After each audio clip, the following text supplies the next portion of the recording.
அதிமுக பொதுச் செயலாளராக தேர்வு செய்யப்பட்டதை எதிர்த்து தொடரப்பட்ட வழக்கை நிராகரிக்க கோரி எடப்பாடி பழனிசாமி தாக்கல் செய்த மனு தள்ளுபடி செய்யப்பட்டது.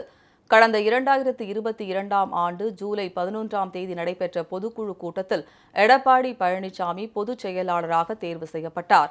ஓ. பன்னீர்செல்வம் மற்றும் அவரது ஆதரவாளர்களை கட்சியிலிருந்து நீக்குவது உள்ளிட்ட பல்வேறு தீர்மானங்கள் நிறைவேற்றப்பட்டன.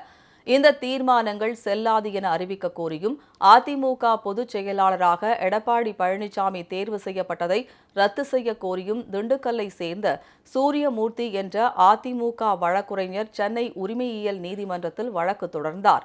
இந்த வழக்கு விசாரணை நீதிமன்றத்தில் நடைபெற்று வந்தது. இதனிடையே அதிமுக பொதுச் செயலாளராக தேர்வு செய்யப்பட்டதை எதிர்த்து தொடரப்பட்ட வழக்கை நிராகரிக்க கோரி சென்னை உரிமையியல் நீதிமன்றத்தில் எடப்பாடி பழனிசாமி மனு தாக்கல் செய்தார்.